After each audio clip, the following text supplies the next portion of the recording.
Bien-aimés dans le Seigneur, nous vous saluons. Nous disons bon après-midi à vous tous qui nous suivez maintenant sur Facebook. Merci beaucoup d'être encore là présent pour nous suivre.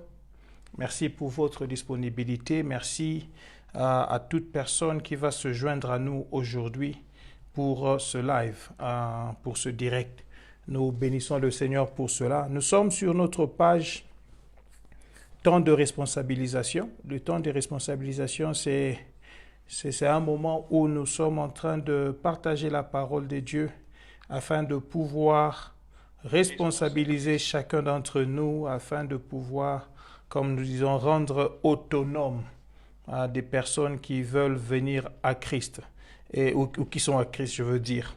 Donc, nous voilà encore ce samedi. Nous nous retrouvons chaque samedi à partir de 14 heures heure de Kinshasa, 14 heures heure d'Afrique du Sud et 13 heures heure de Kinshasa. Et il est 14h03 ici en Afrique du Sud. Je vais vous demander à vous qui êtes déjà présents de pouvoir partager la vidéo. Nous partageons la vidéo sur nos pages, dans nos groupes, afin que nous puissions inviter plus d'une personne à pouvoir se joindre à nous, se joindre à nous.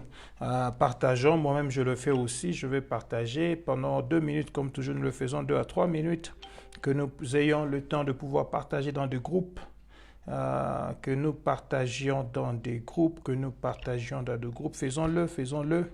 Je suis en train de le faire, tu peux aussi le faire. Aide-moi à le faire afin qu'ensemble nous puissions atteindre un plus grand nombre de gens qui pourront être bénis par cet enseignement aujourd'hui. Que Dieu puisse bénir toute personne qui est déjà présente, toute personne qui est déjà connectée. Que le Seigneur soit avec vous, que le Seigneur puisse vous rémunérer pour votre temps, vos unités ou encore vos datas que vous êtes en train d'utiliser pour nous suivre. Vraiment, c'est par grâce que nous sommes encore là. Le Seigneur nous fait vraiment beaucoup de grâce, que nous puissions partager cette parole avec vous. Donc, si vous êtes là, manifestez-vous. Shalom à toi, Papa Célestin Njate Okende et Maman Cynthia Njate Okende. Je vous salue à partir de Paris en France. Que Dieu vous bénisse abondamment, Il y a des personnes que nous savons toujours régulières et qui sont là pour être avec nous. Que le Seigneur vous soit favorable dans tout ce que vous voulez recevoir. Et je sais que vous avez des expectations, de demandes, des attentes de la part du Seigneur. Je vais vous rassurer que notre Dieu, le Dieu que nous servons, n'est pas un Dieu qui a ses oreilles fermées, mais c'est un Dieu qui entend la prière, c'est un Dieu qui voit nos cœurs, qui voit ce qui nous tourmente, et il est celui qui répond à nos attentes. Il est même écrit qu'il donne au-delà de ce que nous demandons et même nous pensons. Donc il est question seulement que tu demeures confiant au Seigneur, que tu puisses demander, mais que deux fois aussi tu penses seulement à des choses.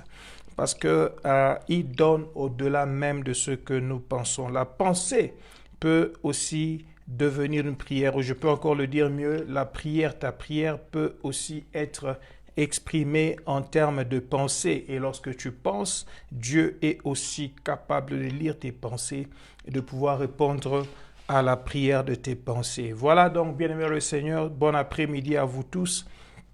Shalom, shalom à toute personne qui se joint à nous maintenant. Shalom aux personnes qui sont là et qui sont venues pour un autre moment de responsabilisation ou d'autonomisation.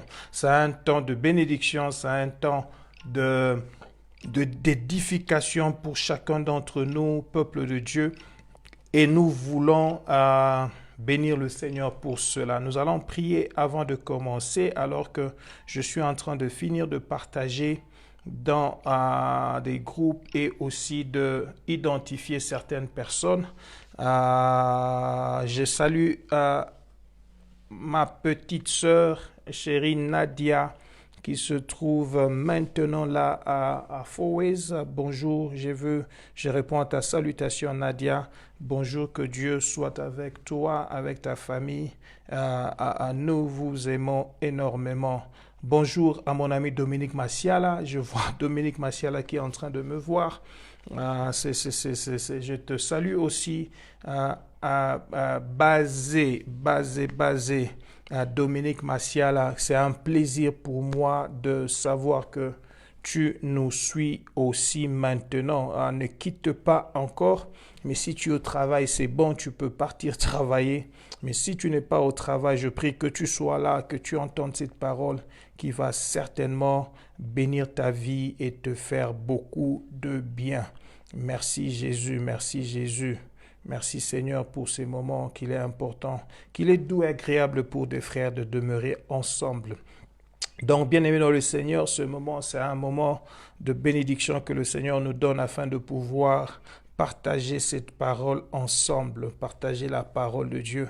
Donc, je vous invite simplement à pouvoir partager ce lien avec quelques personnes qui vont se joindre à nous afin de pouvoir recevoir cette parole qui va être une bénédiction pour certaines personnes. Merci. Nous allons prier. Dieu de grâce, Dieu Tout-Puissant, merci pour ces instants que tu nous donnes. Merci pour tes bienfaits dans nos vies. Merci de te savoir être en train de t'occuper de nous. Bénis cette parole maintenant au nom de Jésus-Christ. Amen, amen, amen. Je salue encore les personnes qui se sont jointes à nous. Je salue Maman Marie-Claire Djamba qui nous suit à partir des États-Unis. Merci beaucoup Maman Marie-Claire. Que Dieu te bénisse. Je vois mon ami, le pasteur Guy Nzanzo Bulldozer, qui est en train de nous suivre à partir de Bujumbura, au Burundi. Que le Seigneur te bénisse, homme de foi, prédicateur de la foi. Et que des souvenirs lorsque je te vois en ligne et que je suis en train de parler de foi. Bulldozer, tu te rappelles de tout ce que le Seigneur a fait avec nous, d'où nous sommes partis. Nous sommes retrouvés à l'université en premier gradué en médecine et comment tu nous as quittés pour aller en mission et comment nous nous sommes retrouvés en mission plusieurs années après dans le Bandundu, en Mbuji-Mayi et plus tard un peu partout là. Que le Seigneur soit avec toi. Mes salutations à Maman Lilia Ngoma Kashita. Tu es la bienvenue et que le Seigneur soit loué que le Seigneur soit béni pour ta présence. Merci aussi à toute personne qui va se joindre à nous après. Nous commençons avec nos enseignements. Nous continuons sur le thème vivre par la foi. Vous vous rappelez, nous sommes à l'école de la foi et celle-ci c'est notre 14e séance dans l'école de la foi. Combien de séances nous aurons, je ne sais même pas. Nous continuerons aussi longtemps que nous aurons de la matière à pouvoir partager sur la foi. Donc, nous avons commencé le samedi passé à vous parler de vivre par la foi. Je vous ai dit en résumé, je vais dire rapidement, vivre par la foi, c'est vivre sans inquiétude, c'est vivre sans peur, mais c'est plutôt vivre sans appréhension, mais vivre plutôt en connaissant la parole de Dieu. Lorsqu'on connaît les promesses de Dieu et on vit selon ses promesses, on est en train de vivre par la foi. Et il est important en tant qu'enfant de Dieu que tu saches ce que le Seigneur a dit. Nous avons lu dans Habakkuk chapitre 2, versets 1 à 4, que le prophète était en train de voir ce que l'Éternel lui dirait. Et je vous ai dit que nous devons passer de la dimension d'entendre la parole seulement, mais aller à la dimension de voir la parole. Comment voir la parole?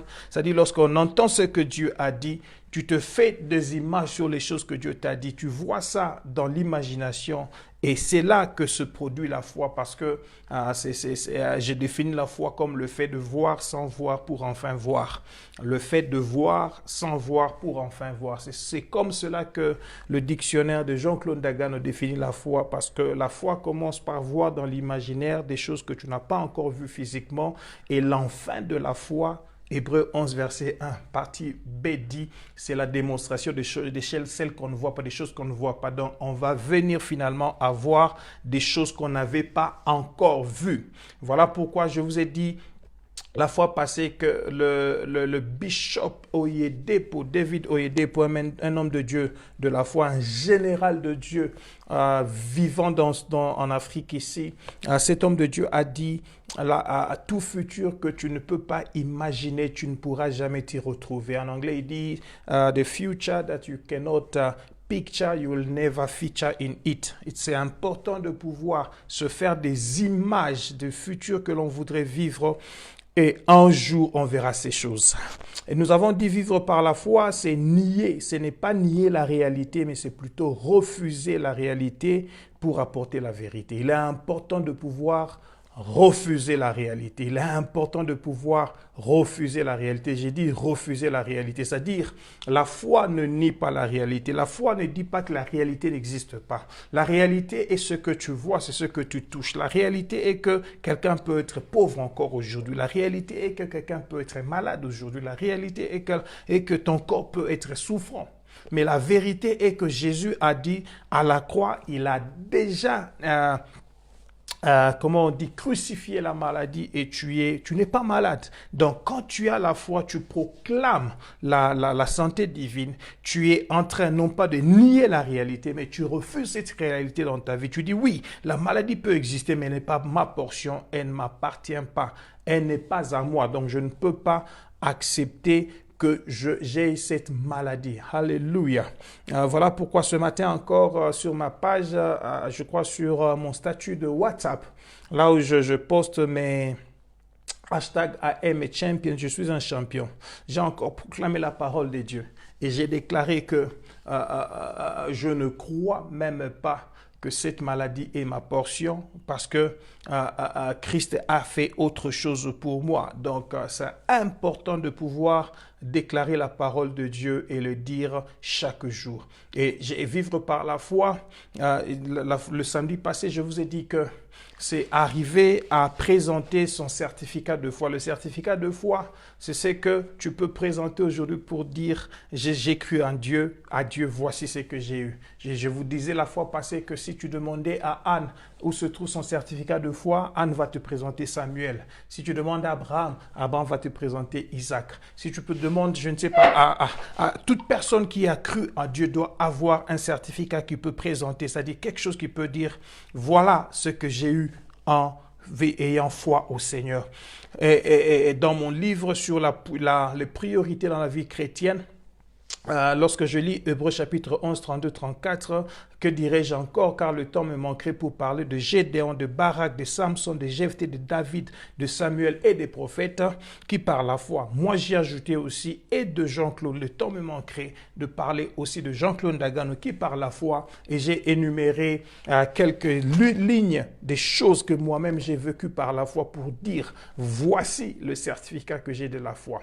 Vivre par la foi, c'est vivre selon ce que Dieu a dit et non pas selon le vécu quotidien de tous les jours, le vécu quotidien de tout, c'est-à-dire pas donc selon la réalité du milieu de ce jour ou du temps que l'on traverse, mais selon ce que Dieu a dit.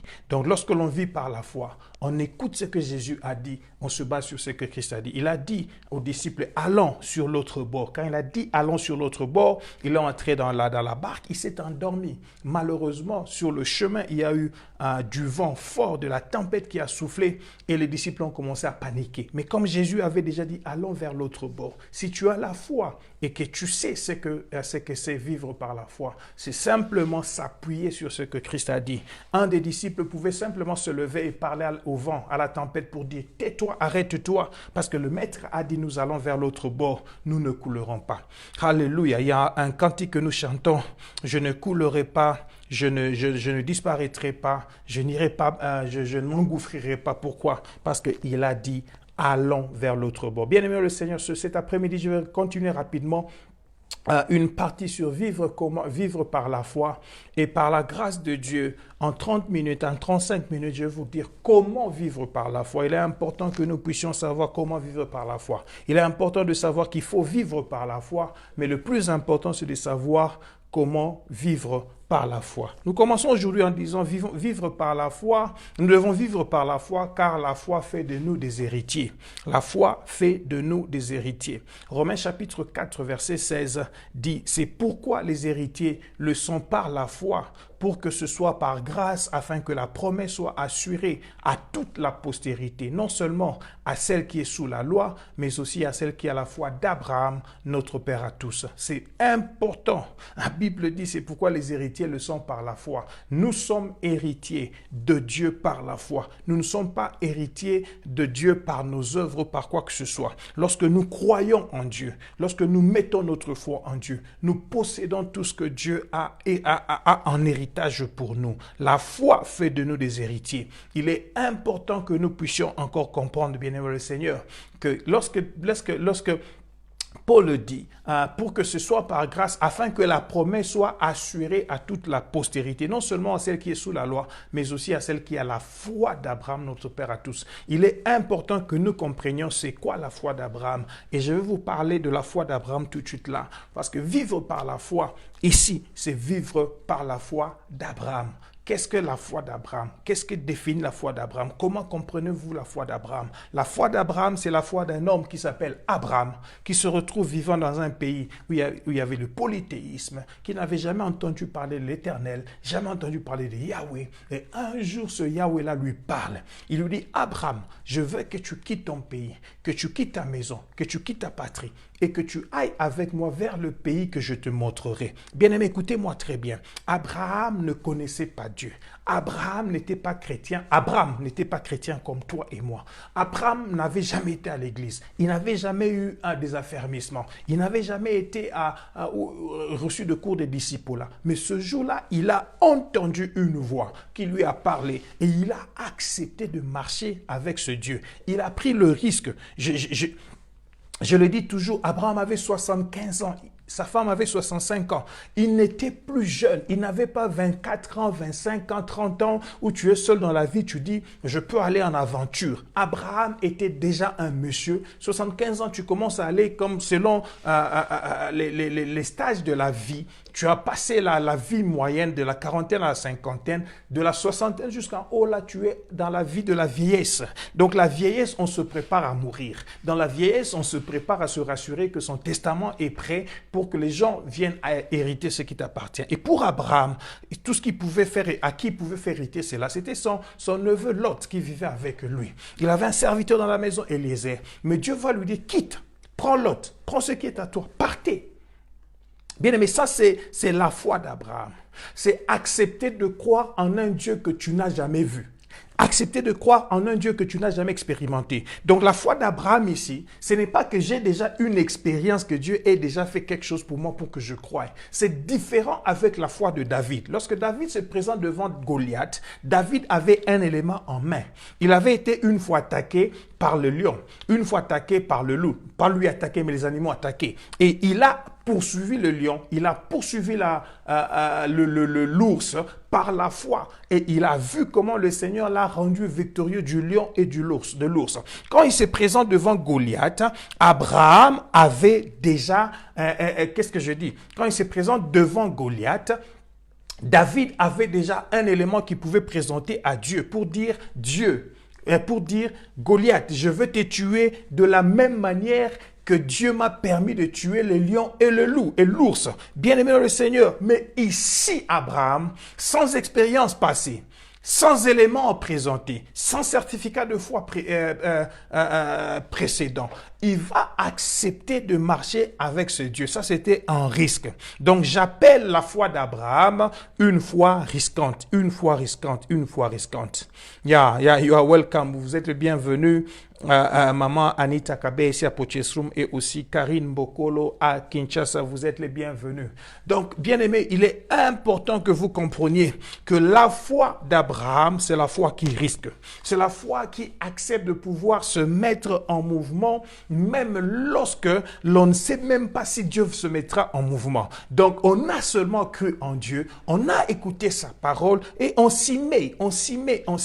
La foi d'Abraham n'a pas besoin de preuves afin de commencer à agir. La foi d'Abraham n'écoute que Dieu. Et lorsqu'elle a écouté Dieu, elle est sûre que Dieu a parlé. Elle bouge. Alléluia. Foi risquante, foi risquante. La Bible dit afin que la promesse soit assurée à toute la postérité, non seulement à celle qui est sous la loi, mais aussi à celle qui a la foi d'Abraham. Nous sommes de la postérité de ceux qui ont la foi d'Abraham. La Bible nous appelle fils d'Abraham parce que nous sommes fils de la foi.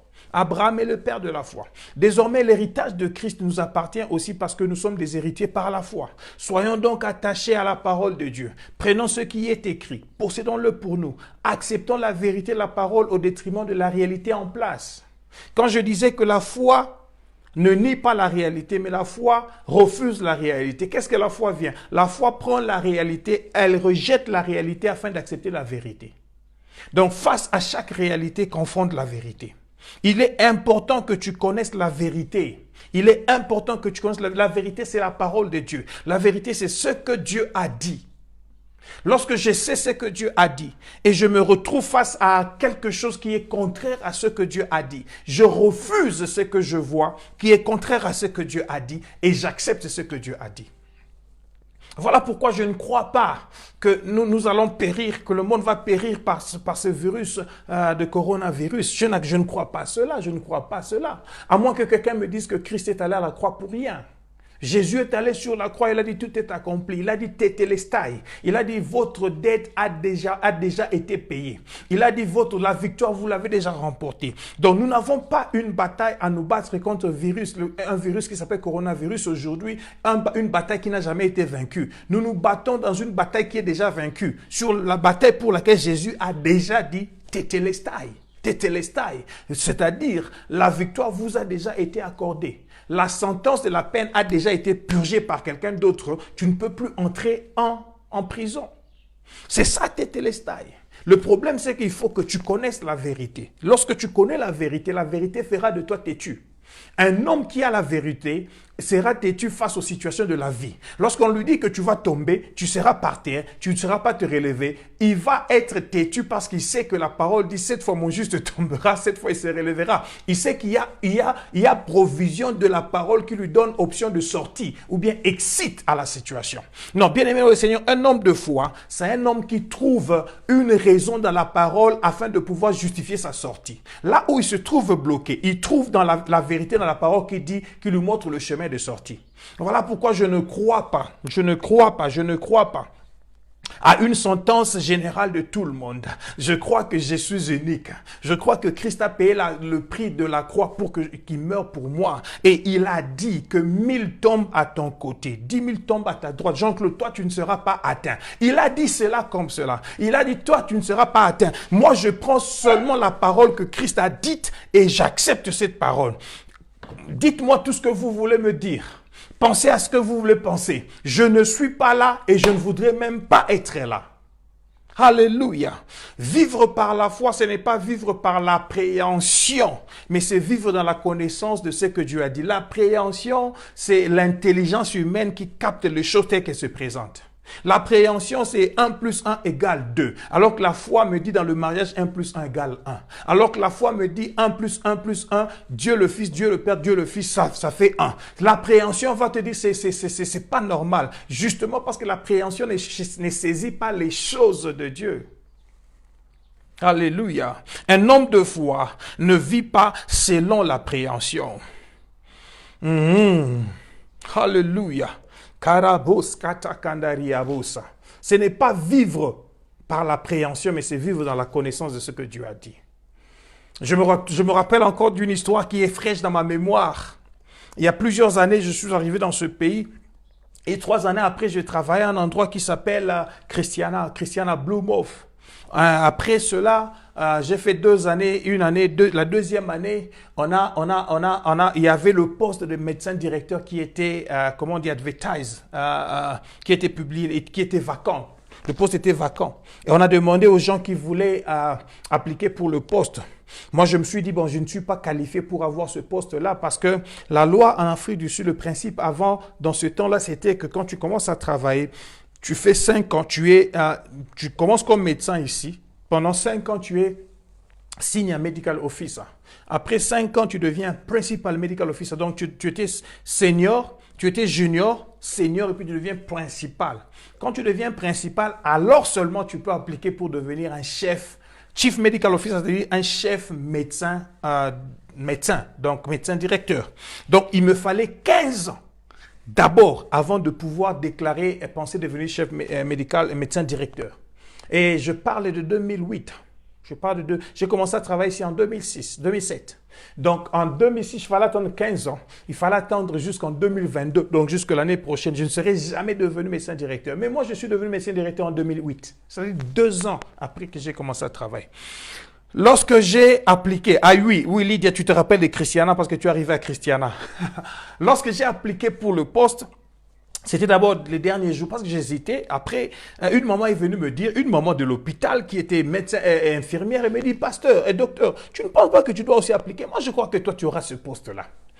Alors, j'ai dit, ok, c'est bon, j'applique, je dépose les dossiers le dernier jour de poste. Je suis allé, on a fait l'interview. Je me retrouve que nous étions à 5 à faire l'interview. J'étais le seul Congolais.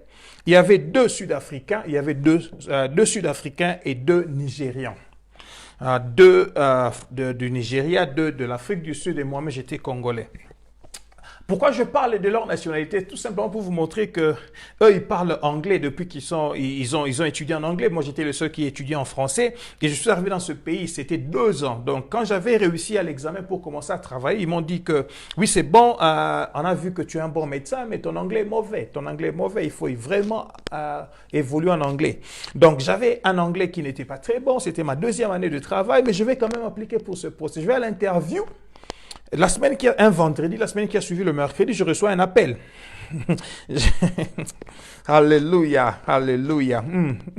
Que Dieu te bénisse aussi, Lydia. Je reçois un appel qui me dit, Jean-Claude, Dr Ndagano, on veut juste te dire que c'est toi qui as eu le poste. Donc, tu es retenu comme médecin directeur de l'hôpital complexe hospitalier Christiana Blumhoff. Wow, c'était déjà très bien. Un poste que tu dois avoir en 15 ans. Moi, j'ai eu ça en 2 ans. Parce que j'avais la foi que je peux avoir ce poste. Je peux vous dire quelque chose. La foi va rétrécir le temps de ta bénédiction dans la réalité pour l'amener dans la vérité. C'est-à-dire, dans la réalité, il fallait 15 ans pour que je devienne médecin directeur. Mais dans la vérité, le Seigneur pouvait faire ça en 1 jour. Il pouvait faire ça en 1 mois. Il pouvait faire ça en autant de temps. Il a fait ça en 2 ans. Alléluia. Donc, je suis devenu médecin directeur depuis 2008. J'ai commencé à étudier et maintenant je suis spécialiste en médecine de famille depuis plusieurs années maintenant que je travaille ici. Mais vous savez, je suis en train de dire cela tout simplement parce que un homme de foi ne vit pas dans l'appréhension. L'appréhension va te dire que ce n'est pas possible. Et m'écoutez maintenant la suite. Lorsque maintenant on va commencer on veut maintenant me placer. Donc, j'ai un nouveau poste, j'ai un nouveau bureau, médecin directeur de l'hôpital, je vais avoir un nouveau salaire. Maintenant, il faut que les ressources humaines puissent me programmer mon nom, me placer là, il faut me placer. Il y a un problème. Pourquoi? Parce que j'ai commencé à travailler, j'étais dans la fonction publique, j'étais comme grade 10. Mais le grade que je veux avoir là, j'ai sauté le grade principal. J'ai sauté, donc je dois maintenant devenir grade 13. De 10, normalement, il faut passer à 11. De 11, il faut passer à 12 et puis de 12, tu passes à 13. C'était le grade qu'il fallait grimper comme cela. Maintenant, qu'est-ce qui se passe? Quand on veut me mettre maintenant comme Chief Medical Officer, l'ordinateur refuse. L'ordinateur refuse parce que normalement, je viens de 10, il faut que je passe à 11 et puis de 12. Monsieur Van Niekerk, c'était le médecin directeur, le chef des ressources humaines, monsieur Blanc, gros castard, avec une grosse voix, m'appelle. Il dit, docteur, nous avons un problème, on n'arrive pas à te translate, en anglais, te translate dans le grade qu'il faut être. On n'arrive pas à te changer du poste où tu étais à 10 jusqu'à aller à 13. On ne sait pas ce qu'il faut faire, on attend, on a demandé à l'aide de la province aussi ne sait pas comment ça va arriver. Pourquoi? Parce que c'était pas normal que ça se fasse comme ça. Je ne sais pas si c'était pour la première fois qu'ils arrivent dans cette situation, du moins pour notre district. Il ne s'était jamais arrivé, mais à cause de ma foi, quelque chose est arrivé. Voilà pourquoi je t'ai dit que tu ne peux pas te retrouver dans la sentence générale. Ne me dis pas que comme tout le monde passe par cette voie-là, tu passeras par cette voie-là. Non, ta voie est spéciale. Ton chemin est spécial. Ton avenir est spécial. Ton futur est spécial. C'est pas parce que tout le monde est en train de souffrir à l'étranger pour avoir les documents que toi aussi tu souffriras. Pour toi, c'est facile, c'est simple. Pour toi, tu as un Dieu qui a déjà établi un chemin pour toi. Il te suffit de croire et tu verras la gloire de Dieu. Alléluia. Bien-aimé, pour couper l'histoire courte, Monsieur Van Niekerk a reçu des lettres où on a forcé à l'ordinateur de m'accepter au grade 13. Mais quand il m'avait dit ça, moi j'ai répondu à M. Van Niekerk, M. Van Niekerk, tu sais, le problème c'est que ton ordinateur suit la voie normale ou arithmétique. Mais ma foi à moi me fait progresser de manière géométrique. Voilà pourquoi nous ne mettons pas dans le même diapason. La réalité t'amènera à une progression arithmétique. Mais la vérité de la foi t'amène à une progression géométrique. Ah, je suis en train de parler à quelqu'un pour dire 1 plus 1 égale 2. Mais pour toi, tu ne passeras pas de 1 à 2. Le Seigneur va t'amener de 1 à 10. Après 10, il t'amènera à 100. Pourquoi? Parce que lui, il a décidé de te multiplier, non pas de t'ajouter. J'étais en train de dire à quelqu'un, les opérations addition et soustraction ne sont pas ton partage. Dieu a prévu pour toi l'opération multiplication. Parce que Dieu veut t'amener à l'exponentiel. Ta croissance à toi sera tellement exponentielle que les gens ne comprendront pas. Comment il a quitté de 10 à 13? Non, c'est parce qu'il a eu la foi et il croit en un Dieu qui est capable de l'amener au-delà. Je vous ai parlé d'un Dieu que je connais. J'ai fait alliance à un Dieu qui s'appelle Jéhovah Mpandangila. Lorsque je ne savais pas qu'il n'y avait pas de chemin pour moi, que tout ne marchait pas, il m'a dit qu'il peut me faire frayer le chemin. Et j'ai découvert depuis lors qu'il est le Pathfinder, le frayeur de chemin. Partout où je me retrouve bloqué, je compte encore sur lui. Je suis en train de parler aux gens qui croient en un Dieu qui est capable de produire des résultats. Et les mêmes résultats que j'ai eus, je prie que tu en aies au-delà. Je prie que tu en aies au centuple. Je prie que tu en aies au multiple. Je prie que 1 million de fois que le Seigneur te bénisse et que tu vois des choses dans ta vie que non, personne ne peut expliquer cela. Parce que vivre par la foi, c'est vivre au-delà de ce que les gens voient, c'est vivre au-delà de l'exponentiel, de l'arithmétique, c'est entrer dans la géométrique. La progression, oui, j'ai dit, ta progression à toi ne sera pas arithmétique, elle sera géométrique. Je veux que tu le déclares, que tu le dises, ma progression sera géométrique. Lorsque nous parlons de la progression géométrique, c'est l'exponentiel, c'est 10 exposant 10, ça fait 100. Alors que 10 plus 10 égale 20. Donc le même deux nombres, on peut le prendre, on met l'un à côté de l'autre, ça peut faire 20 si on met plus, mais ça devient 100 lorsqu'on met fois. Ça dépend de ce que tu places comme opération. Quelle opération tu as placée, la réalité ou la vérité? Moi, j'ai décidé de placer la vérité que la réalité. La réalité m'amène à une augmentation arithmétique, la vérité m'amène à une augmentation géométrique. Alléluia. Et c'est pas encore fini avec moi. C'est pas encore fini avec moi. C'est pas encore fini avec mon Dieu. Parce que je vais encore avancer, aller de l'avant. Je continuerai à vivre par la foi. Je continuerai à conquérir des territoires par la foi. Je continuerai à réaliser des choses par la foi. Vivre par la foi, Romains chapitre 4, verset 19, avançons. La Bible dit, sans faiblir dans la foi, il ne considéra point que son corps était déjà usé. Il ne considéra point que son corps était usé. Le verbe considérer ici veut dire tenir compte ou bien prendre en considération. Abraham a refusé de tenir compte du fait que son corps était déjà usé et que sa femme n'était plus en état d'avoir des enfants. Vivre par la foi, c'est accepter à faire le choix de ne pas tenir compte de ce qui se trouve autour de moi, mais de tenir compte seulement de ce que le ciel a déclaré. Vivre par la foi, c'est de refuser de prendre en considération la réalité et ne prendre en considération que la vérité. Vivre par la foi, c'est un choix. C'est un choix. C'est un choix. Bien aimé, je veux dire à quelqu'un, la foi t'offre un choix. Un choix, un choix, un choix. Il t'offre un choix autre que tenir compte de toi et de tes limites. Mais elle t'offre plutôt le choix de tenir compte de Dieu et de ses capacités. Moi, j'ai choisi de tenir compte de Dieu et de ses capacités. J'ai choisi de tenir compte de Mpandangila et de ses capacités. J'ai refusé de tenir compte de mes limitations et de ce que je vois. Alléluia. Je déclare au nom de Jésus que ce que tu n'as pas encore vu, tu verras. Je déclare au nom de Jésus que ce que tu penses et que tu rêves dans la vie que tu n'as pas encore touché, tu toucheras cela. Parce qu'il faut apprendre à ne pas considérer ce que tu vois, mais plutôt à regarder et à considérer ce qu'il y a pour toi au ciel. La considération des choses fera faiblir ta foi. La Bible dit, sans faiblir dans la foi, il ne considérera point. Il ne faut pas considérer ce que tu vois. Il ne faut pas considérer ce que le médecin ont dit. Je refuse. Le médecin ont dit que tu n'enfanteras pas. Moi, je dis, tu enfanteras. Je refuse ce que les médecins ont dit. Les médecins ont dit tes poumons sont tellement faibles que cette maladie va te tuer. J'ai dit ça ne te tuera pas. Je refuse au nom de Jésus. Je refuse. Le département de l'intérieur a dit que toi tu ne peux pas entrer en possession de ce document. Moi j'ai dit tu es qualifié pour avoir ce document. Tu es qualifié pour avoir cette résidence. Tu es qualifié pour avoir cette nationalité. Tu es qualifié pour avoir les documents qui vont te faire réussir. Ta banque va te donner ce que tu as demandé. Je le dis au nom de Jésus.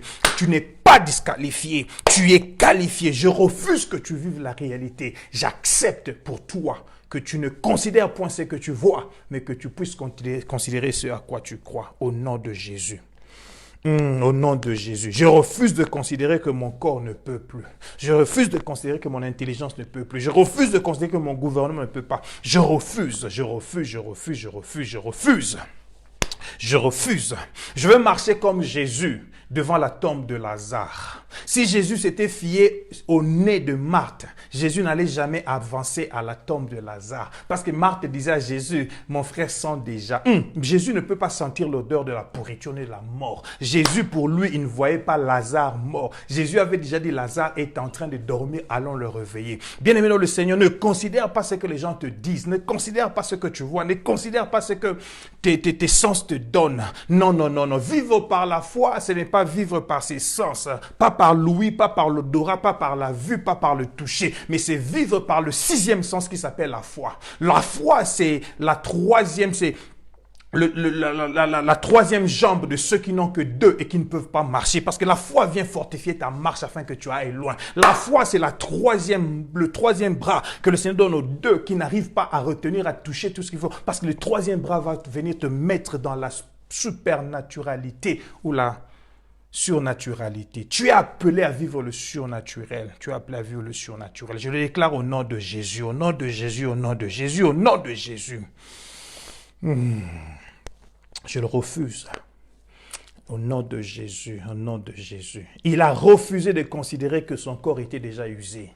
Cependant, il avait 100 ans, sa femme avait 90 ans, n'étant plus en mesure d'avoir des enfants, ménopausée depuis plus de 40 ans. Il a cru en Dieu et a refusé de considérer les réalités naturelles de leur corps. Ils eurent ainsi Isaac par la foi. La foi d'Abraham ne considère pas l'intelligence humaine. La foi d'Abraham considère ce que Dieu a dit.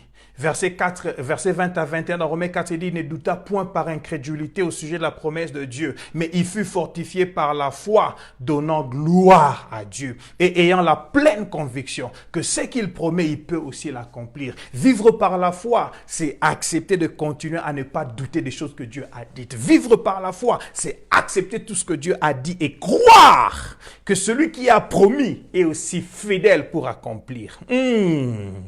Bien-aimé le Seigneur, voilà pourquoi il ne faut jamais douter. Le doute vient tuer la foi. Et le diable va toujours travailler pour t'amener à douter de la véracité, de l'évidence de la parole de Dieu. La parole de Dieu est tellement vraie. Elle est tellement évidente que le diable veut que tu puisses douter de cela.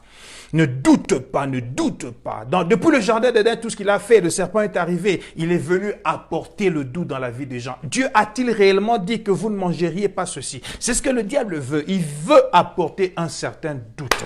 Par ce mot, il a créé le doute en la femme qui a succombé à sa tentation et a mené aussi l'homme. Abraham n'a pas voulu douter par incrédulité au sujet de la promesse de Dieu, mais il a été fortifié et il a donné gloire à Dieu. Bien-aimé le Seigneur, la foi, vivre par la foi, c'est vivre en croyant et en acceptant. Celui qui fait la promesse, il est aussi fidèle pour accomplir cela. Vivre par la foi, c'est refuser de douter des promesses de Dieu. C'est par ailleurs accepter tout ce qu'il a dit, quelles que soient les circonstances. Vivre par la foi, quand l'on vit par la foi, on ne regarde pas aux circonstances. On n'entend que ce que Dieu a dit. Alléluia. On n'entend que ce que Dieu a dit. Jésus a parlé, Dieu a parlé. Moi, je crois à sa parole, un point c'est tout. C'est ça le secret d'un homme de foi. Je n'ai pas à chercher à comprendre ce qu'il a dit. Est-il scientifiquement prouvable que ça va se faire ou non? Je n'ai pas besoin d'une démonstration scientifico, je ne sais pas, logique. J'ai besoin simplement de croire parce que la foi, c'est l'illogique. Il n'y a pas de la raison dans la foi. C'est de l'illogique, un point, un tout. Un point, c'est tout. C'est de l'illogique, illogique. Alléluia. Rabusita karabushka. Gertrude Mbololo, tu as dit que tu as manqué plusieurs lives. Nous sommes déjà à l'école de la foi numéro 14. Il faut te rattraper. Ça, c'est le numéro 14. Je crois que la dernière fois que tu étais, c'était au numéro 7 ou bien 8. Vivre par la foi. La foi voit là où les gens ne voient pas. La foi voit là où les gens ne voient pas. Voilà pourquoi Dieu pouvait dire à Israël devant Jéricho. Il appelle Josué. Josué, viens. Vois, je te livre Jéricho. Son roi et ses vaillants héros. Vois. Alors que Jéricho était encore barricadé. La Bible dit qu'elle était fortement barricadée et elle était fortement fermée. Bouclée, doublement bouclée. Mais Dieu dit vois. Parce que vivre par la foi, c'est voir au-delà de ce que les gens voient. Un homme de foi ne voit pas le muraille de Jéricho. Quand Dieu a dit je te donne Jéricho, l'homme de foi se voit déjà au trône à Jéricho. Alléluia. La foi croit à un Dieu fidèle. En effet, la fidélité de Dieu est la garantie de l'accomplissement de ses promesses. Dieu est tellement fidèle que tu peux être garanti qu'il va accomplir ses promesses. C'est ce qu'il fait, qu'il fasse exactement comme il a dit. Ce n'est pas pour rien que le mot fidélité, en anglais, le mot fidélité, c'est faithfulness. C'est-à-dire, dans le mot, il y a le mot foi dedans. La fidélité en anglais, c'est plein de foi, c'est le remplissage de foi. C'est-à-dire quoi? La fidélité de Dieu s'attache à la foi que nous lui manifestons. Quand nous disons que Dieu est fidèle par rapport à notre foi. La réponse à notre foi, c'est la fidélité de Dieu. Ce que Dieu a en réponse pour notre foi, c'est sa fidélité. C'est pourquoi il est écrit dans Romains chapitre 4, verset 22, c'est pourquoi cela lui fut imputé à justice. Dieu était tellement fidèle du fait qu'Abraham avait déjà cru, que Dieu n'avait pas d'autre option que de pouvoir lui imputer cela. Je suis en train de dire à quelqu'un, quand tu as la foi et tu vis par la foi, Dieu n'a pas d'autre option que de pouvoir te remettre ce à quoi tu crois. Il est tellement fidèle, attaché à sa parole, qu'il ne peut pas accepter de se dénier. Il a même placé cela au-dessus de son nom, dit la Bible. Bien-aimé Seigneur, croyez-moi, écoutez-moi, je vous dis, avec mon cœur qui est en place ici, je vous dis et que Dieu n'a pas d'autre option que de pouvoir te remettre ce à quoi tu as cru, parce qu'il est fidèle. Il est même écrit, même lorsque nous demeurons infidèles, lui demeure fidèle. La fidélité de Dieu, c'est par rapport au fait qu'il fait ce qu'il a promis. Il a promis qu'il donnera, qu'il n'y aura pas dans notre pays ni femme stérile, ni femme qui avorte. Et Dieu est tellement fidèle que s'il y a une femme qui me suit maintenant, qui aurait avorté l'année passée, je dis cette année tu n'avorteras pas, tu auras cet enfant au nom de Jésus. Même si les médecins ont dit que c'est pas possible, je te dis, la foi te fait voir ce que les autres ne voient pas. Comme je n'ai pas besoin du rapport médical, je sais une chose, Dieu a dit qu'il n'y aura point dans ta maison une femme stérile ni une femme qui avorte.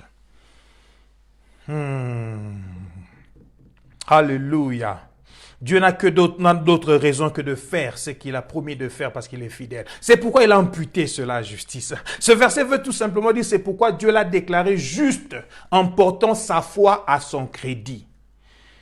Quand il dit Romains chapitre 4 verset 22, écrivez ça pour moi là-bas, Romains 4 22, c'est pourquoi cela lui fut imputé à justice. Quand la Bible dit c'est pourquoi cela lui fut imputé à justice, je suis très content que je vois une économiste qui est présente ici. Je parle de Christine Loumano qui me suit à partir des États-Unis. C'est-à-dire, je suis en train de dire ici, quand Dieu a dit cela, c'est pourquoi cela lui fut imputé à justice, Dieu parle maintenant de l'opération de comptabilité. C'est-à-dire qu'il a déclaré Abraham juste en portant sa foi à son crédit. C'est un principe de base de comptabilité.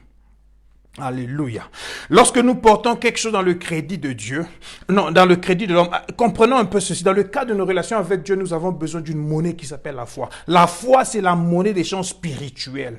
Ok? Et lorsque nous donnons à Dieu notre foi, c'est-à-dire lorsque nous lui donnons notre monnaie, c'est-à-dire je donne ma monnaie et je dis, j'ai besoin de ce téléphone qui coûte $100 et je te donne 200, non, j'ai besoin de ce téléphone qui coûte $80, je te donne $100.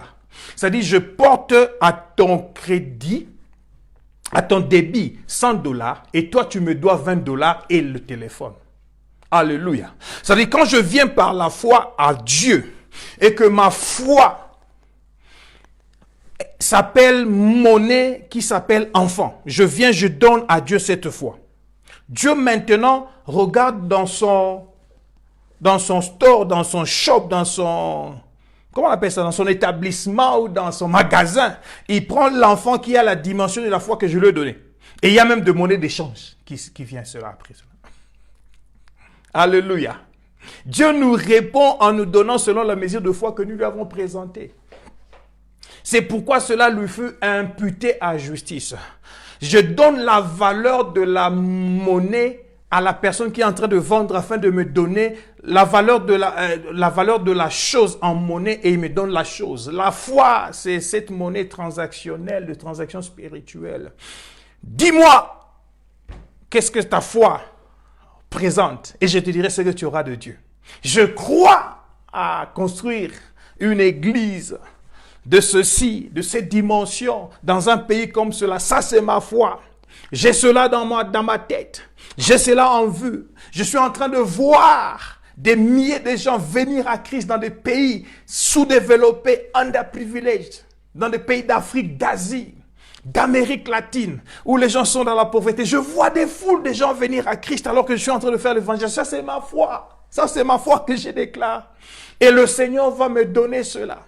Parce que j'amène à lui ma foi, selon l'image qui est la monnaie que je donne. Et Dieu me donne la représentation de la chose que j'ai, de la valeur de la monnaie que je lui ai donnée.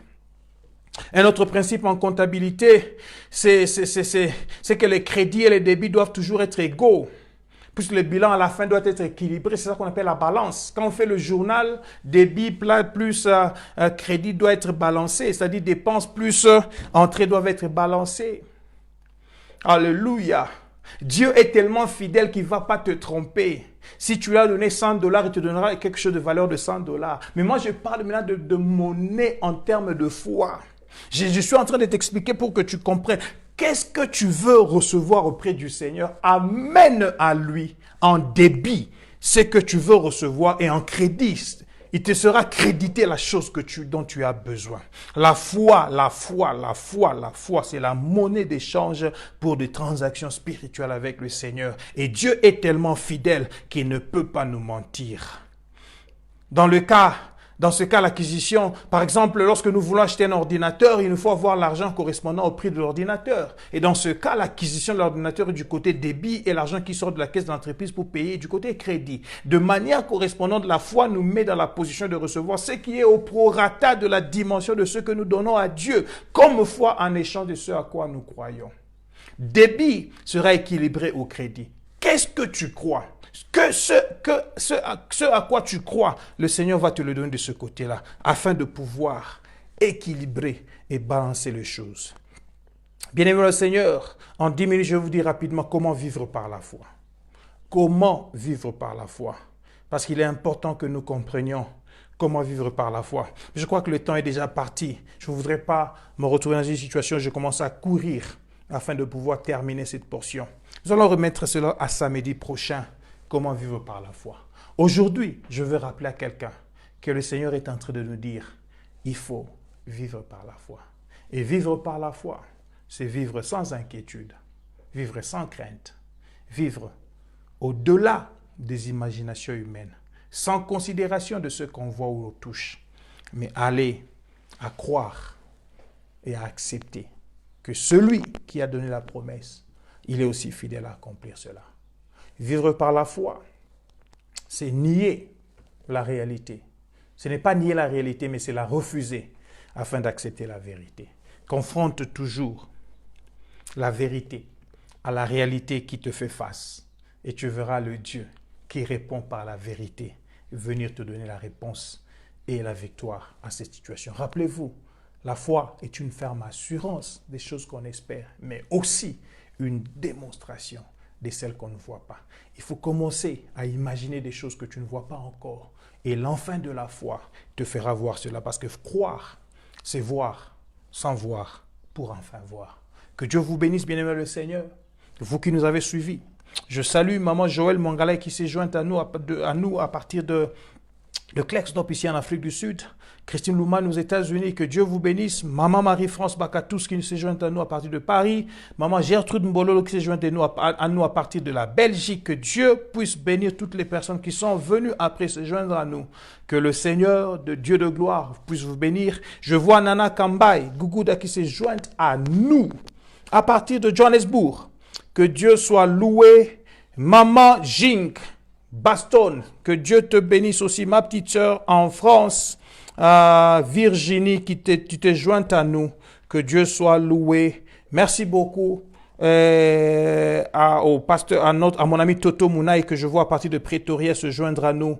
Que le Seigneur soit loué pour ces instants que nous avons passés ensemble. Nous nous retrouvons encore samedi prochain dans un temps d'édification, temps de responsabilisation et d'autonomisation à l'école de la foi.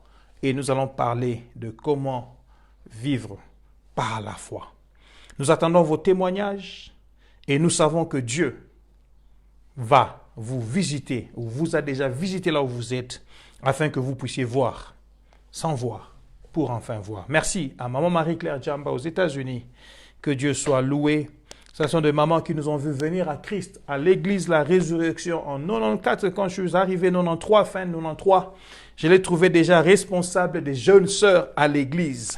C'était très, très, très bien de voir. C'est très bien aujourd'hui de voir des mamans comme celle-là en train de servir le Seigneur. Son mari est pasteur, ils sont aux États-Unis, que Dieu soit loué. Je peux témoigner de vous tous que je vois en train de me suivre. Que Dieu puisse vous bénir. Je veux prier. Dieu de grâce, Dieu Tout-Puissant, merci pour cette session d'aujourd'hui. Merci pour ta présence au milieu de nous. Merci pour ta parole qui nous rassemble afin de pouvoir nous faire ressembler à toi, Christ. Nous déclarons et nous décrétons que des choses que nous avons entendues, nous allons les vivre au nom de Jésus.